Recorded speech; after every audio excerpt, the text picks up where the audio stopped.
तो भाई जमाना 5G का आ गया है, तो बस देखिए वैसे ही टिक कीजिए। लव मतलब प्यार, और जो प्यार करते हैं एक दूसरे के क्या होते हैं, जान होते हैं। आया ना मजा? तो इसी तरह से 21 चैप्टर का आपको ट्रिक बताऊंगा, आपको याद करने की कोई जरूरत नहीं है। ठीक है, तो क्या बोला, जो प्यार करते हैं एक दूसरे के क्या होते हैं, जान होते हैं।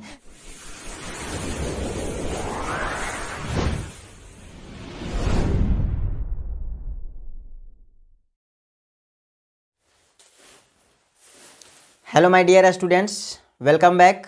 आई एम योर रोशन सर। चलिए आपके लिए एक बहुत बड़ी खुशखबरी, जो विद्यार्थी इस बार 12th का एग्ज़ाम देंगे उनके लिए बहुत बड़ी खुशखबरी।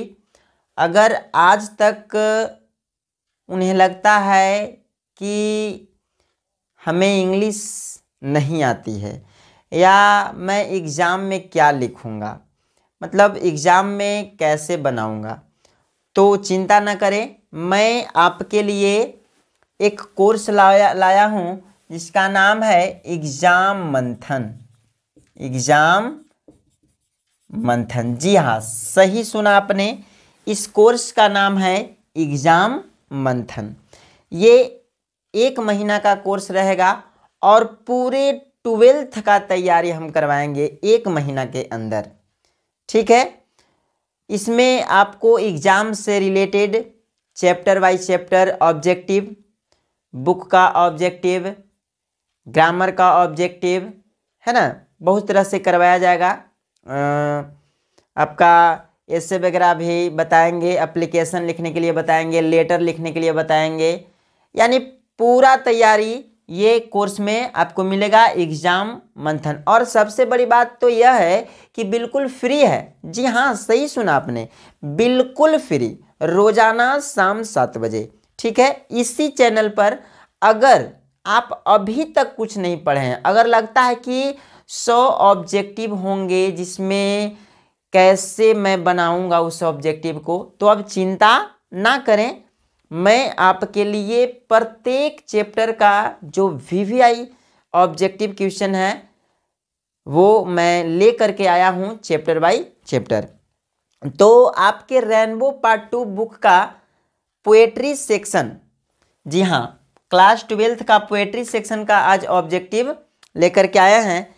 पहला चैप्टर का नाम है sweetest love I do not go. ठीक है, this is an old English. Okay, तो यह पोएम में बहुत सारे ओल्ड इंग्लिश में कुछ कुछ वर्ड्स मिलेगा आपको। ठीक है, जैसे जॉन डन जो है अपना नाम में ही ओल्ड इंग्लिश लिख दिए हैं। देखिए जॉन डन, डन में डबल एन लगा दिया है। जैसे सन, तो सन में भी डबल एन लगा दिया है। तो बहुत तरह से इसमें ओल्ड इंग्लिश मिलेगा, तो उससे आप घबराइएगा मत। चलिए एक एक करके ऑब्जेक्टिव हम देख लेते हैं। ठीक है, स्वीटेस्ट का मतलब क्या होता है, प्रियतमा। क्या होता है, प्रियतमा। और लव का मतलब तो आप लोग जानते होंगे, लव का मतलब प्यार। I do not go simple present tense का टेंस है, मतलब मैं नहीं जाता हूँ। कहते हैं जॉन डन। ऐसा यह पोएम का नाम क्यों पड़ा, उसके लिए मैं थोड़ा सा बता देता हूँ। Sweetest love I do not गो, मतलब जॉन डन जो हैं कहीं जाते हैं घूमने के लिए, कंडीशनल ट्रिप पर जाते हैं, तो वे अपने महबूबा से, अपने पत्नी से, अपने विलव्ड से, जिससे बहुत हद से ज़्यादा प्यार करते थे, तो उनसे कहते हैं कि अब मुझे घूमने का इच्छा हो रहा है तो मैं घूमने जाता हूँ। तो उनकी जो वाइफ है ना, जिसका नाम आपको जानना है, बता दें, उनकी जो वाइफ रहती है उसका नाम है एना मूर। तो वो मना करती है कि आप हमको छोड़ करके जा रहे हैं, पता ना हो सके शायद कोई और मिल जाए, तो मैं क्या करूँगा, मैं आपके लिए क्या नहीं किया, मैं आपके लिए पूरे खानदान को छोड़ करके आया हूँ और आप हैं कि जाने की बात करते हैं। बताइए मैं आपके बिना कैसे रह पाऊँगा। तो इस तरह से उन्होंने अपने पत्नी को, अपनी महबूबा को, अपने विलव्ड को मनाते हैं और कहते हैं मेरी प्यारी महबूबा, sweetest love I do not go, मैं नहीं जाता हूँ। तुम्हें लगता है कि मैं जा रहा हूँ, अरे मैं नहीं जा रहा हूँ पागल, मैं नहीं जा रहा हूँ और ना ही मैं इस आशा में जा रहा हूँ कि मुझे तुमसे कोई बेहतर प्यार करने वाली मिल जाएगी। बहुत तरह से इसमें बात जॉन डन के द्वारा अपने महबूबा के लिए कहा गया है। ये फुल्ली चैप्टर ही है, पोएम जो है अपने पत्नी के लिए लिखा गया है। तो बहुत तरह से इसमें कहा गया है, जब एक्सप्लेन करेंगे तो आपको और मज़ा आएगा। ठीक है, तो अब आप समझ गए होंगे कि इस चैप्टर का नाम क्यों पड़ा। और एक बात और, ये चैप्टर का राइटर का क्या नाम है? John done. तो राइटर का नाम से भी आपको 10 नंबर का क्वेश्चन पूछता है। अब वो कैसे? 5 नंबर पोएट्री सेक्शन से और 5 नंबर प्रोज सेक्शन से, यानी मैच करने वाला क्वेश्चन जी पूछता है ना। तो 10 नंबर का क्वेश्चन अगर आपको लगता होगा कि 10 चैप्टर पोएट्री सेक्शन में है, 11 चैप्टर प्रोज सेक्शन में, 21 चैप्टर कैसे याद करेंगे राइटर का नाम? तो डोंट वरी, मैं हूं ना। आप कमेंट कीजिए कि सर मुझे याद करने में प्रॉब्लम है। मैं ऐसा धाकड़ ट्रिक बताऊंगा कि आप देखते ही टिक कर दीजिएगा। ठीक है, मैं एक एक चैप्टर का ट्रिक बताऊंगा कि कैसे राइटर का नाम याद होता है। अगर आपको डेमो चाहिए तो मैं बता देता हूं।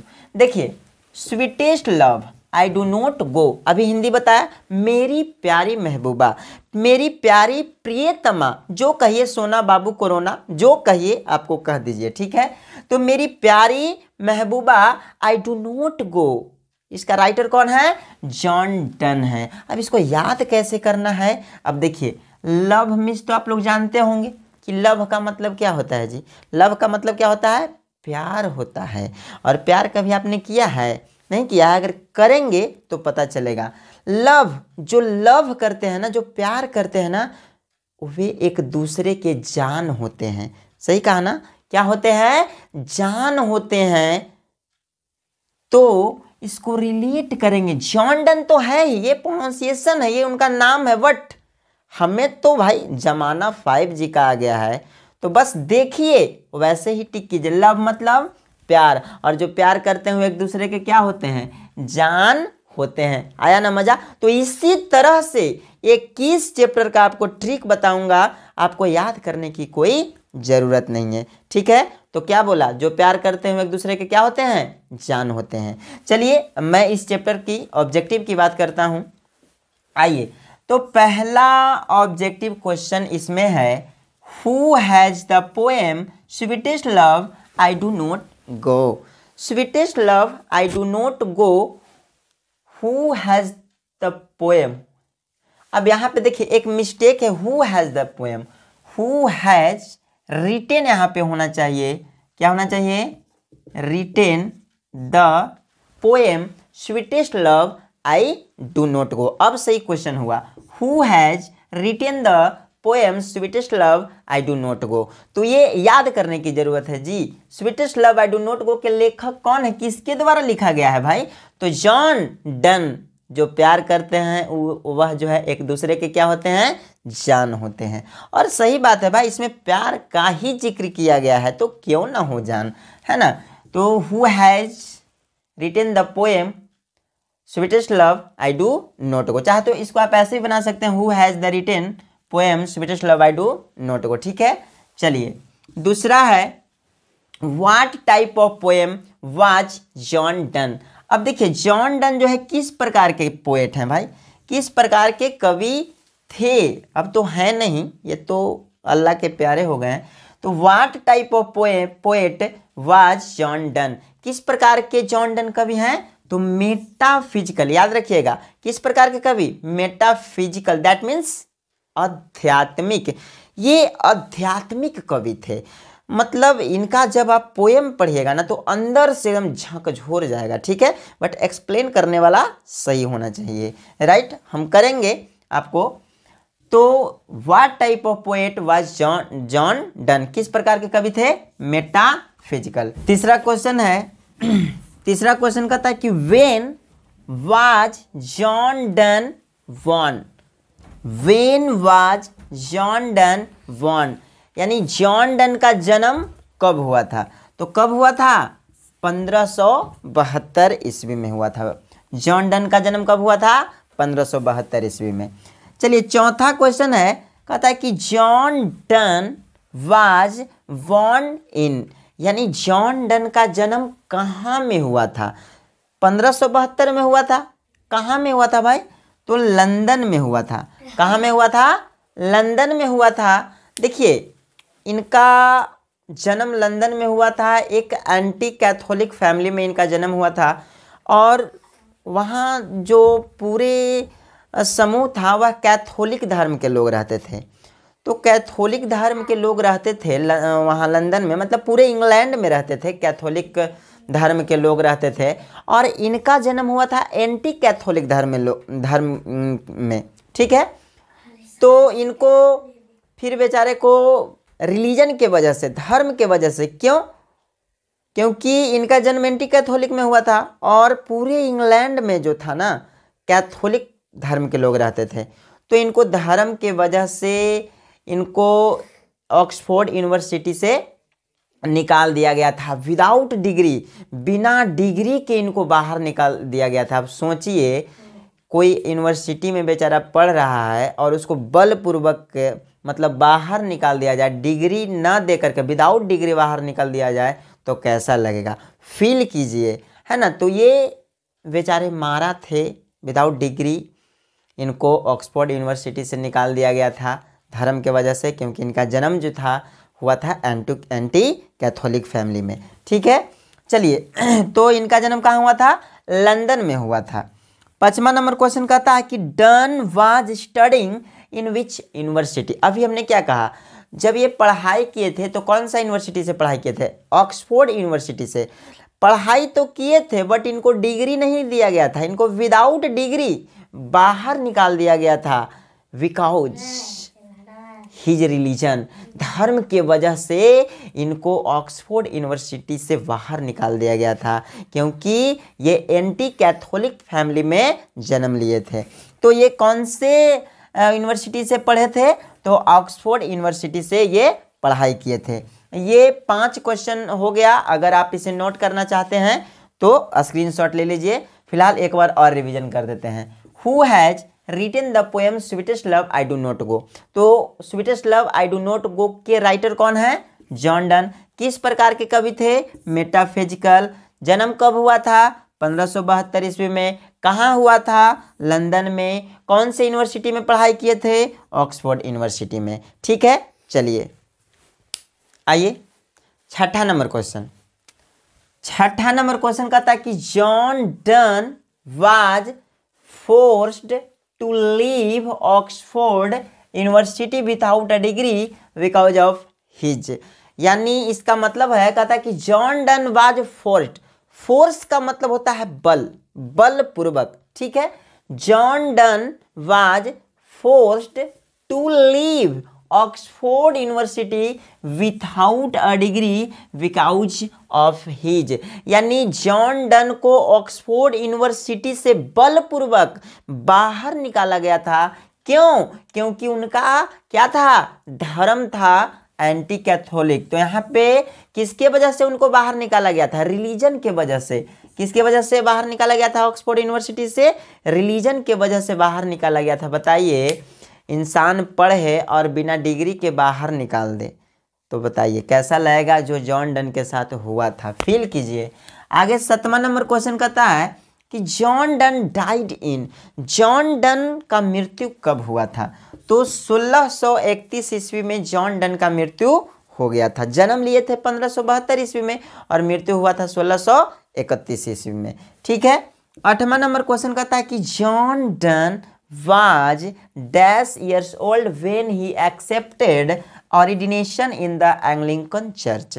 अब देखिए, बेचारे को जब ऑक्सफोर्ड यूनिवर्सिटी से बाहर निकाला गया था तो इन्होंने फिर अपने आप में फैसला किया कि मुझे धर्म के वजह से, मैं एंटी कैथोलिक हूँ ना, इसीलिए मुझे ऑक्सफोर्ड यूनिवर्सिटी से बाहर निकाल दिया गया। तो इन्होंने फिर पढ़ाई किया कानून के बारे में, लॉ के बारे में और धर्मशास्त्र के बारे में, थियोलॉजी के बारे में इन्होंने पढ़ाई किया। और पढ़ाई पूरी करने के बाद इन्होंने 42 साल की उम्र में, कितने साल की उम्र में? 42 साल की उम्र में एंग्लिकन चर्च को ज्वाइन किया था। दैट मीन्स एक्सेप्ट किया था। तो वही क्वेश्चन यहाँ पे है कि John Donne was dash years old when he accepted ordination in the Anglican church. यानी जॉन डन कितने साल की उम्र में एंग्लिकन चर्च को एक्सेप्ट किया था? तो अभी हमने बताया कितने साल की उम्र में, 42 साल, यानी 42 ईयर्स ओल्ड। 42 साल की उम्र में जॉन डन जो है एंग्लिकन चर्च को एक्सेप्ट किया था। ठीक है, चलिए 9वां नंबर क्वेश्चन कहता है कि John done study and read. अब देखिए यहाँ पे 2 डैश हैं, मतलब एक में लॉ और दूसरा में थियोलॉजी। अभी हमने बताया था कि जॉन डन को जब ऑक्सफोर्ड यूनिवर्सिटी से बाहर निकाला गया था तो किसकी पढ़ाई की थी? लॉ की पढ़ाई की थी और थियोलॉजी पढ़ाई की थी, मतलब धर्मशास्त्र के बारे में इन्होंने पढ़ा था, लॉ के बारे में इन्होंने पढ़ा था। ठीक है, उसके बाद 42 साल की उम्र में एंग्लिकन चर्च को एक्सेप्ट किया था। यानी यहाँ तक आपका क्वेश्चन क्लियर है, 9 तक क्वेश्चन हो गया, इसमें 4-5 क्वेश्चन और हैं। चलिए नोट कीजिए।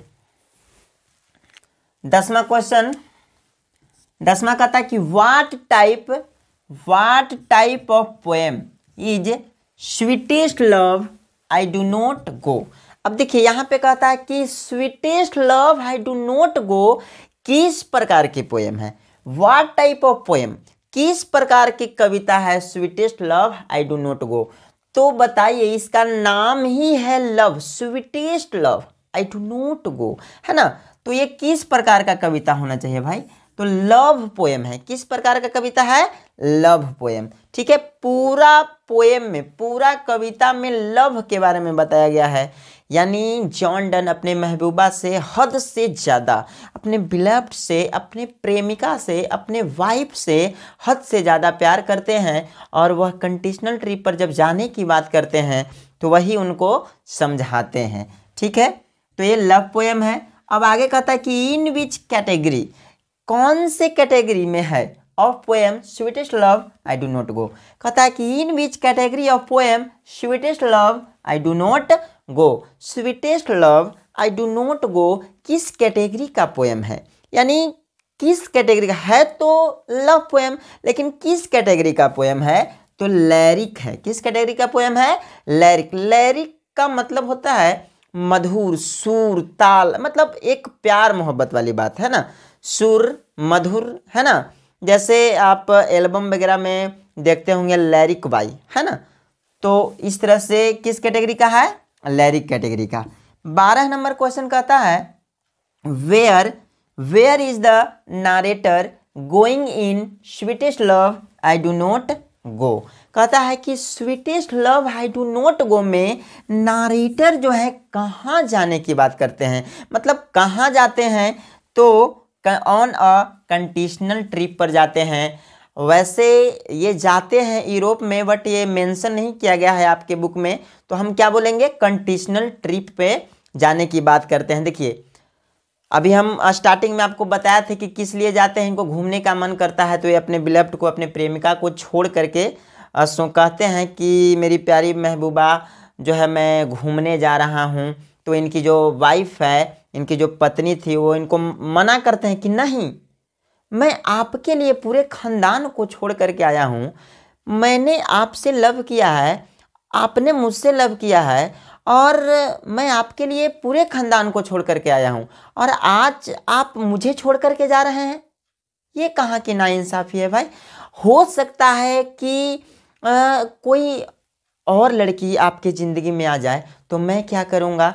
तो बहुत सारे इसमें बात लिखा गया है, तो वही मनाते हैं, कहते हैं कि sweetest love I do not गो, मेरी प्यारी महबूबा मैं तुम्हें छोड़ करके नहीं जाता हूँ, मैं वापस आऊँगा। बहुत तरह से एग्जाम्पल दे करके अपने प्रेमिका को, अपने वाइफ को समझाते हैं, बहुत तरह से एग्जाम्पल देते हैं कि देखो मैं अपने पंख लगा लूँगा, मैं चिड़िया की भांति पंख लगा लूँगा, मैं सूरज से भी सबसे तेज। वो कहते हैं कि देखो मेरी जान, सूरज निकला है, सूरज के पास कोई डिजायर नहीं है, सूरज के पास ना कोई इच्छा नहीं है, फिर भी देखो वह निकला है, बताइए, सूरज का कोई शॉर्ट रास्ता भी नहीं है, फिर भी वह प्रतिदिन निकलता है। देखो ना, कल वह चला गया था और फिर जो है आज जो है ना सूरज वापस आया है।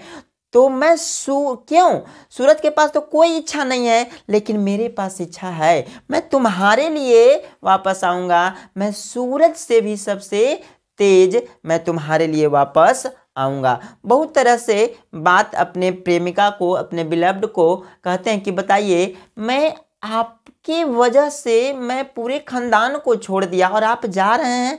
मतलब बहुत तरह से पत्नी जो है रोती है, सिसकती है। एक किताब जब पढ़िएगा, एक पोएम पढ़िएगा, अगर कमेंट कीजिएगा तो मैं यह पोएम को पढ़ा दूंगा, है ना। बहुत अच्छा लगेगा, एकदम भावुक हो जाइएगा। दैट मीन्स ये कवि ही थे मेटाफिजिकल, मतलब आध्यात्मिक। इनका पोएम ही कुछ और रहता है, एकदम मज़ा आ जाता है इनका कविता पढ़ने में। तो बहुत तरह से इसमें बात लिखा गया है। देखिए, ये क्यों ऐना मोर जो थी इनकी पत्नी, ये अपने खानदान को छोड़ करके आई थी, क्योंकि इनका लव मैरिज हुआ था और ये लव मैरिज के कारण ये कुछ दिनों के लिए जेल में गए थे। कौन? John Donne. तो यहाँ से भी हो सकता है क्वेश्चन आ सकता है कि जॉन डन जो हैं किसके वजह से जेल में गए थे? कुछ दिनों के लिए प्रिजन में गए थे लव के कारण, मैरी के कारण, लव मैरिज ये शादी किए थे। और शादी किए थे पैट्रॉन्स के नीस थी। मतलब पैट्रॉन्स का मतलब होता है आश्रयदाता, और आश्रयदाता को हम पैट्रॉन्स कहते हैं। पैट्रॉन्स के नीस थी जिसका नाम था ऐना मोर। अब ये पैट्रॉन्स कहाँ से आया भाई? तो जब ये ऑक्सफोर्ड यूनिवर्सिटी से जब इनको निकाला गया था, फिर इनको घर से भी निकाला गया था, किसी वजह से कारण से निकाल दिया गया था। तो ये ना घर के रहे ना फिर घाट के रहे, तो इनको एक आश्रयदाता मिला था पैट्रॉन्स, और वहाँ गए और उनके भतीजी से लव कर लिए, जिसके वजह से इनको कुछ दिन जेल में भी जाना पड़ा था। तो वही कहती है कि मैं आपके लिए पूरे खानदान को छोड़ करके आया हूँ और आप जा रहे हैं। तो वही जॉन डन जो है अपनी महबूबा को में समझाते हैं कि मैं जाता नहीं हूँ, मैं नहीं जा रहा हूँ, मैं वापस आऊँगा। ठीक है, चलिए हम लोग ऑब्जेक्टिव की बात करते हैं। तो कहाँ जाते हैं? कंडीशनल ट्रिप पर। चलिए 13 नंबर क्वेश्चन कहता है कि according to the poem sweetest love I do not go, man's power is very. देखिए यहाँ पे मैंस पावर यानी इंसान की शक्ति की बात किया गया। मैंस पावर मतलब पुरुष की ना, एकदम इंसान की ना पावर की बात किया गया। देखिए, कोई भी इंसान हो, कितना भी ताकतवर क्यों ना हो, जब वह प्यार में पड़ता है ना, एकदम प्यार में पड़ता है ना, तो समझ जाइए कि वह एकदम कमज़ोर पड़ जाता है, अपने आप को वीकनेस महसूस करने लगता है। तो कोई भी इंसान हो जब प्यार के चक्कर में पड़ता है तो एकदम मतलब कमज़ोर पड़ जाता है, फीबल्स पड़ जाता है। तो वही अपने पत्नी को समझाते हैं और कहते हैं कि man's power is very feeble. मतलब पढ़िएगा तो और बहुत ज़्यादा अच्छा लगेगा। अगर आप कहिएगा तो मैं एक्सप्लेन कर दूंगा इस चैप्टर को। चलिए 13 नंबर क्वेश्चन क्या कहता वही अकॉर्डिंग टू द पोएम, इस कविता के अनुसार sweetest love I do not go, यानी sweetest love I do not go कविता के अनुसार मैंस पावर, इंसान की शक्ति क्या है? इंसान की शक्ति एक कमजोर है, फिबल है। फिबल्स का मतलब होता है बहुत कमजोर है। ठीक है, ये हमने 13 क्वेश्चन कर लिया। एक क्वेश्चन इसमें और कराऊंगा और उसका ऑप्शन मैं दूंगा और उसका आंसर जो है आपको बताना है। ठीक है, अगर आप नोट कीजिएगा तो जल्दी से स्क्रीनशॉट लीजिए। चलिए ये लास्ट क्वेश्चन है। देखिए क्वेश्चन तो बहुत सारे बन सकते हैं, बट हमें सिर्फ एग्जाम से रिलेटेड पढ़ना है कि कौन कौन से वो क्वेश्चन हो सकता है जो एग्जाम में आने वाला है। हालांकि डिटेल्स तो बहुत सारे क्वेश्चन बनेंगे, अगर डिटेल्स में कीजिएगा तो हर लाइन पर क्वेश्चन उठता है, लेकिन हम लोग को वीवीआई क्वेश्चन से मतलब है। और ये मैं लास्ट क्वेश्चन दे रहा हूँ और इसका आंसर मैंने वीडियो में ही बता दिया है। थोड़ा सा आप सेंस लगा लीजिएगा तो इसका आंसर आप बता दीजिएगा। ठीक है, अगर आता है तो आप कमेंट बॉक्स में जरूर डालिएगा। ठीक है, चलिए क्वेश्चन क्या है? क्वेश्चन कहता है कि John done compares his speed and desire with. कहता है कि जॉन डन कंपेयर्स करते हैं, मतलब तुलना करते हैं स्पीड को और इच्छा को। किससे? यानी जॉन डन अपने स्पीड को, अपनी इच्छा को किससे तुलना करते हैं? स्टार से, जुपिटर से, या सन से, या वर्ड से। किससे तुलना करते हैं, और इसका आंसर मैंने वीडियो में ही बता दिया है। थोड़ा सा सेंस लगा लीजिए या बैक करके थोड़ा सा वीडियो को देख लीजिए, आपको आंसर इसका मिल जाएगा, और मिलेगा तो ज़रूर कमेंट कीजिएगा। ठीक है, तो ये 4 ऑप्शन हैं। ये 4 ऑप्शन में आपको जिससे जॉन डन अपने इच्छा को, अपने स्पीड को कंपेयर करते हैं, उसको आपको आंसर देना है। इसी के साथ यह वीडियो होता है समाप्त। इसका 1 चैप्टर का 14 क्वेश्चन हमने दिया, 14 क्वेश्चन हमने कंप्लीट कर लिया। और इसके बाद एक ऑब्जेक्टिव का क्वेश्चन और लाऊंगा इसी चैप्टर का, जिसमें आपको ऑप्शन दूंगा, सारे के सारे क्वेश्चन का ऑप्शन दूंगा, और उसमें से आपको बताना होगा कि इसका आंसर क्या होना चाहिए। फिर ठीक है, इसके बाद एग्जाम मंथन कोर्स में आपको पूरा का पूरा 21 चैप्टर का मतलब ऑब्जेक्टिव करा करके मैं समरी दूंगा। उसके बाद एसे, एप्लीकेशन, लेटर। ठीक है, बने रहिए मेरे चैनल के साथ। तब तक के लिए धन्यवाद।